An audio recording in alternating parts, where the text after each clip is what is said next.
Bonjour tout le monde, j'espère que vous allez bien. Bienvenue sur la chaîne Martian Lying Hunter pour la suite de la lecture de la bibliothèque copte de Nag Hammadi.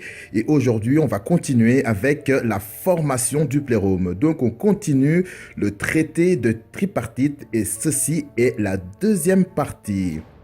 Alors, je tiens déjà à m'excuser si vous ne me voyez plus trop en facecam ces derniers temps, parce que ça prend quand même pas mal de temps à monter ces vidéos et puis à les faire.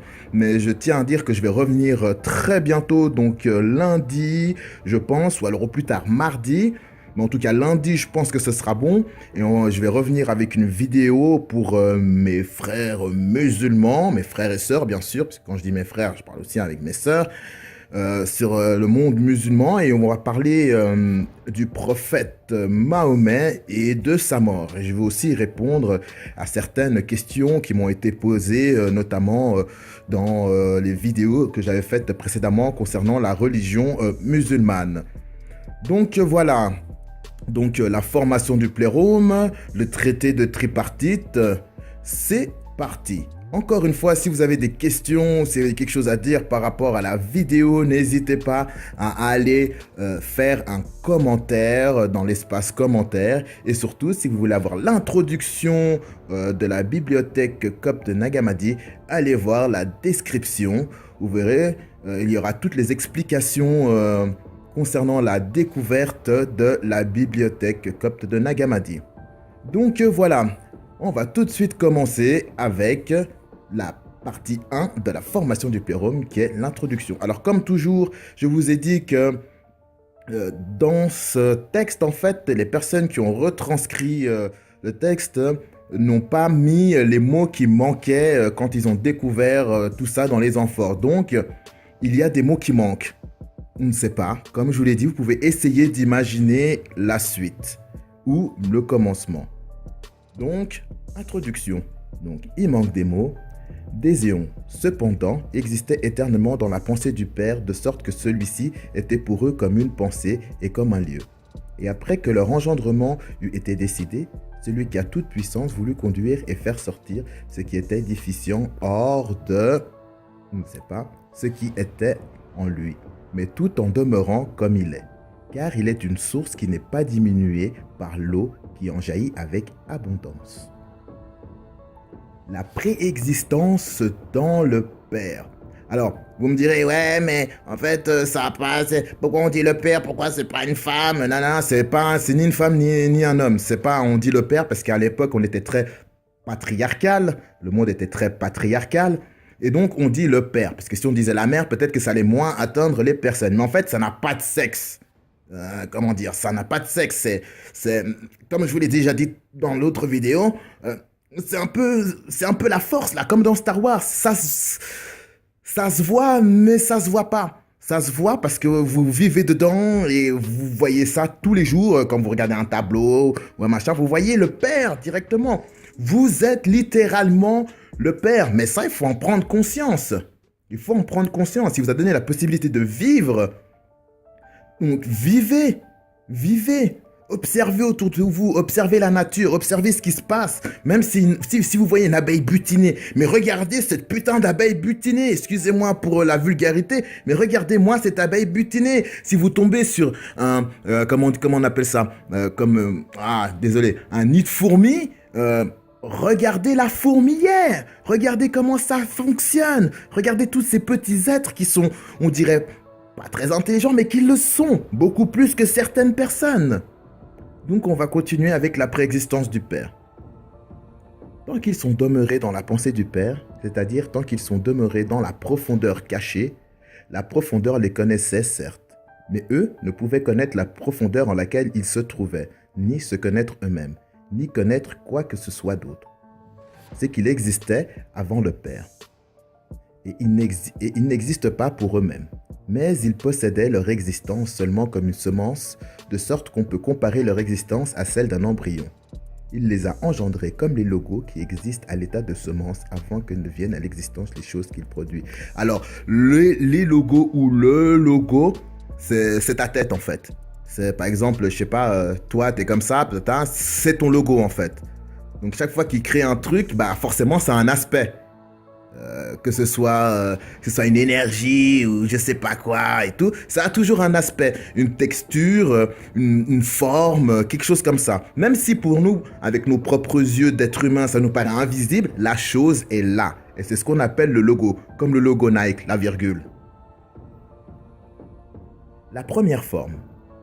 C'est également pour cela que le Père a prévu à leur sujet non seulement qu'ils existeraient pour lui, mais qu'ils existeraient aussi pour eux-mêmes. Qu'ils existeraient donc dans sa pensée en tant que substance intellectuelle, mais qu'ils existeraient aussi pour eux-mêmes. Il sema une pensée comme une semence pour qu'ils comprennent qui est celui qu'ils ont pour Père. Il leur fit la grâce de leur donner la première forme pour qu'ils reconnaissent qui est celui qu'ils ont pour Père. Le Père leur fit don de son nom par le moyen d'une voix qui proclama pour eux que celui qui est existe par ce nom qu'ils possèdent dès leur venue à l'existence. Toutefois, l'élévation est dans ce nom même si elle leur échappa. Des fois, c'est un peu spécial à lire. Hein. C'est écrit, c'est vraiment retranscrit de façon directe, quoi. Donc, c'est vraiment parlé comme à l'époque. Lorsqu'il est à l'état d'embryon, le bébé a tout ce dont il a besoin sans avoir jamais vu celui qui l'a semé. Voilà pourquoi il possédait seulement le nom du Père, de manière à le chercher, percevant qu'un Père existe et désirant trouver qui il est. Ben oui, c'est magnifique ça, c'est magnifique. Parce que, comme c'est écrit, le bébé il est à l'intérieur, il est là, il est vivant, mais il n'a jamais vu la personne qui il a à l'intérieur. C'est un truc de dingue. Mais pourtant, il l'entend, il sent la chaleur et tout ça. Et ce bébé, il vit déjà à l'intérieur du ventre de la maman, mais il n'a jamais vu sa maman. Mais pourtant, il n'est même pas encore conscient. Il n'est même pas encore conscient que c'est sa maman, parce qu'il ne sait pas ce que c'est. C'est magnifique. L'ultime formation. Mais puisque le Père est bon et parfait, de même qu'il ne les entendit pas, pour qu'ils demeurent dans sa pensée pour toujours, mais qu'il leur accorda d'exister pour eux-mêmes. C'est ainsi également qu'il veut leur faire la grâce de savoir qui est celui qui est, c'est-à-dire celui qui se connaît lui-même de toute éternité. Il manque des mots. Prendre forme pour savoir qui est celui qui est. Tout comme on est engendré ici-bas, à la naissance, on accède à la lumière, de sorte que l'on voit ses parents. Donc, entre ce qui a été dit avant et ce que j'ai dit avant, vous voyez l'ultime formation avec la fin. À la naissance, on accède à la lumière, de sorte que l'on voit ses parents. Le tout n'était pas parfait dès le début. Le Père, en effet, a produit le tout comme un petit enfant, comme une goutte provenant d'une source, comme une fleur de vigne, comme une jeune pousse. De sorte que celui-ci a besoin de nourriture, de croissance et de perfection. Mais il retint sa perfection pour un temps. Lui qui l'a conçue depuis le commencement, il la possède depuis le début, il l'a vue, mais il l'a cachée à ceux qui sont issus de lui, non pas par jalousie, mais afin que les éons ne reçoivent pas dès le début leur perfection et qu'ils ne s'exaltent pas dans la gloire à l'égal du Père et qu'ils ne pensent pas que c'est par eux-mêmes qu'ils ont cette perfection. C'est un truc de malade, c'est un truc de malade, c'est un truc de fou. Il les fait imparfaits pour pas que les gens ils se la pètent, quoi, pour pas que tu te la racontes genre ouais moi je suis arrivé comme ça et tout, qu'est-ce qu'il y a, c'est moi le boss et tout. Et il a fait exprès. Mais c'est normal, cette force fait les choses de façon calculée. C'est un truc de malade, c'est un truc de fou, c'est la force. Mais tout comme il a plu au Père de leur accorder l'existence, de même, eux aussi, quand il lui a plu, il leur a donné la parfaite notion de sa bienfaisance envers eux pour qu'ils soient sans déficience. Le Fils, étant un avec le Père, apporte la forme et la connaissance, mais la grandeur ne devient accessible qu'au moyen d'actes spirituels.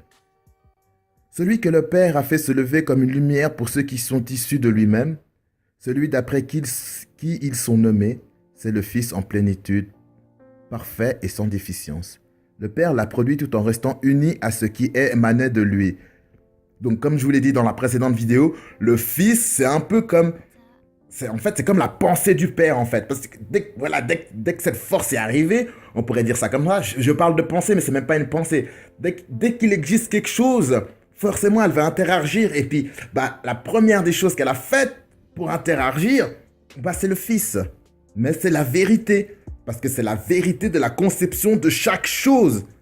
Parce que tu ne peux pas dire, ouais, non, mais je suis arrivé comme ça, et puis nanana. Non, non, il y a une vérité établie pour chaque chose qui se conçoit. Tu ne peux pas construire un immeuble en faisant comme ceci, et puis comme cela. C'est pas possible. Tu ne peux pas mettre les trucs n'importe comment, tu ne peux pas mettre les pointelles n'importe comment, tu ne peux pas couler une dalle n'importe comment. Tu es obligé de suivre un schéma. C'est abusé. Parce que je sais qu'il y en a encore qui vont venir, qui vont dire, ouais, mais t'as... Non, il n'y a pas de t'as vu et tout. Dès que vous entendez quelqu'un qui fait, ouais, mais tu sais, non, non, non. Mettez-la loin, cette personne. Si vous arrivez. Donc voilà. Le Père l'a produit tout en restant uni à ce qui émanait de lui. Glorifié, conjointement, le tout, la façon dont chacun pourra recevoir en lui le Père. Bon, il manque beaucoup de mots, c'est compliqué. Pourtant, ce n'est pas sa grandeur qu'ils reçoivent ainsi, puisque ce n'est pas encore le Père qu'ils ont reçu par le Fils, mais le Père subsiste quant à lui en sa magnitude, sa manière, sa forme et sa grandeur. Bien qu'il soit possible aux éons de le voir et de dire ce qu'ils savent de lui, car il le porte et il les porte, et ils peuvent atteindre le Père, bien qu'il demeure quant à lui comme il est, c'est-à-dire celui qu'on ne peut imiter, pour qu'il soit glorifié par chacun et qu'il se manifeste lui-même, et parce que dans son ineffabilité, il se cache, invisible. C'est parce que l'intellect qu'il l'admire. C'est par l'intellect qu'il l'admire. Pour cette raison, c'est quand il parle de lui et le voit que la grandeur de son élévation devient manifeste, tandis qu'il chante pour lui des hymnes d'action de grâce à cause de la surabondance de sa douceur. Donc, comme je vous l'ai dit, les éons, en fait, c'est par exemple pour les 4 grandes principales forces qui sont à l'origine de l'univers et de la vie. On va en prendre une, la force nucléaire forte. Une fois que la force nucléaire forte a été créée, elle a comme un monde à elle où elle interagit, en fait, où elle agit. Mais ensuite, après, on a la force nucléaire faible, qui a aussi un monde à elle, qui est un monde à elle, une sorte d'endroit à elle où elle agit. Mais elle agit avec, en contrecarrant la force nucléaire forte. Et elles vont de pair. S'il n'y a pas la force nucléaire forte et s'il n'y a pas la force nucléaire faible, il n'y a pas tout ça. C'est un truc de fou.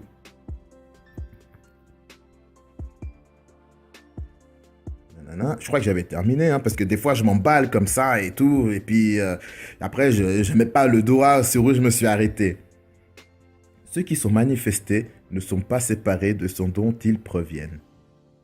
Et comme les merveilles des silences sont des progénitures éternelles, elles sont engendrées par l'intellect. De même aussi, les dispositions du logo sont des émissions spirituelles, en tant qu'ils appartiennent à un logo.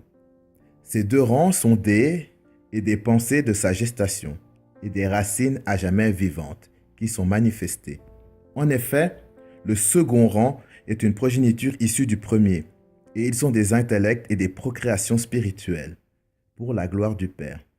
Or, ils n'ont nul besoin de voix, ce sont des esprits d'intellect et de logo. Ils n'ont nul besoin de poser un acte pour faire ce qu'ils désirent. Mais, de la même façon que le Père, ceux qui sont issus de lui engendrent eux aussi tout ce qu'ils désirent. Et ce qu'ils conçoivent, et ce qu'ils disent, et ce vers quoi ils sont mus, et ce en quoi ils résident, et ce qu'ils chantent pour rendre gloire au Père, cela est leur Fils. Telle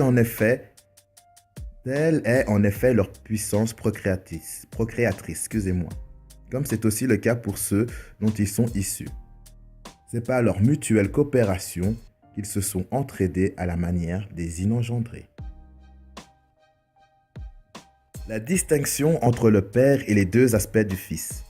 Le Père, d'une part, sous le rapport de ce qui l'élève au-dessus des tout, est inconnaissable et insaisissable, possédant une grandeur telle et si grande que même les plus élevés d'entre les éons qui sont issus de lui eussent été détruits, s'il leur était apparu tout de suite. Ouais, ça, c'est un truc que j'avais déjà entendu. En fait, c'est que je crois que c'est écrit dans la Bible, je sais plus quel verset, machin, parce que je suis pas un... J'ai lu la Bible plusieurs fois, mais je vais pas retenir les versets, machin, je le lis comme une histoire, en fait.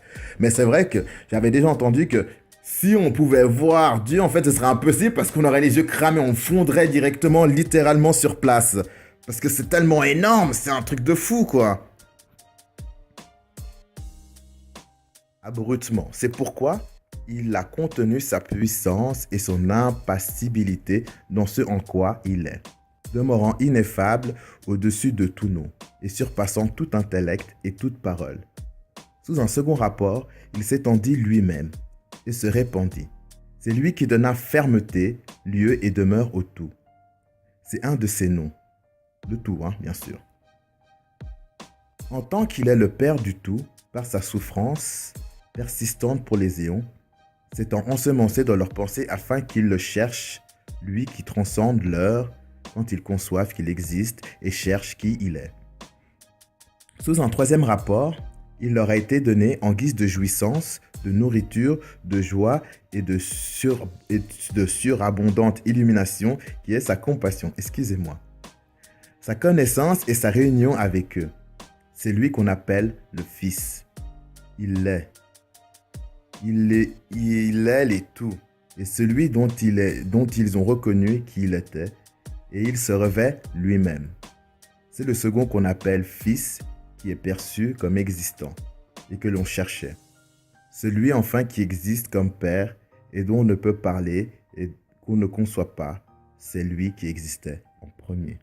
Donc c'est pour ça qu'on entend souvent parler du Fils, machin et tout, parce que le Père, oui, c'est une force inimaginable et tout, mais il a fallu cette force, quand elle a commencé à faire un truc, à s'observer ou je sais pas, à réfléchir, même si c'est pas réfléchir comme nous, je dis réfléchir, mais c'est encore plus énorme. En fait, c'est la chose qu'il a faite pour, c'est difficile à expliquer, c'est vraiment un truc de fou. La première chose qu'il a faite, en fait, on va dire, il l'a faite visible. Lui, il est toujours, on va dire, on ne peut pas le voir. Il n'y a que le Fils, étant donné qu'il est à l'intérieur de lui. Mais le Fils, lui, tout en créant les autres choses aussi, grâce au Père, lui est visible.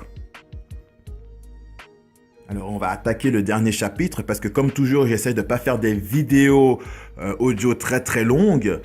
Donc, il y aura sûrement une troisième partie, on verra. Mais j'essaie toujours de faire des vidéos pas trop longues pour pas que ce soit trop ennuyant. Et encore une fois, si ma voix est trop oppressante, vous pouvez couper le son ou alors vous pouvez télécharger le lien PDF pour lire la bibliothèque copte de Nag Hammadi. Le Fils en tant que nom et nom du Père. Personne, en effet, ne le peut concevoir ou penser, ni ne peut approcher auprès de lui qui est exalté, auprès du véritable préexistant. Mais tout nom qui est conçu ou prononcé à son sujet est proclamé pour sa gloire, comme sa trace, selon la capacité de chacun de ceux qui le glorifient. Mais celui, donc, qui à partir de lui s'est élevé comme le soleil à l'horizon, se déployant en vue de l'engendrement et de la connaissance des tout, lui, par contre, il est tous les noms, sans mensonge, et il est véritablement le seul premier homme du Père. C'est lui que j'appelle la forme de ce qui n'a pas de forme, le corps de l'incorporel, le visage de l'invisible, le logo de l'ineffable, l'intellect de l'inintelligible,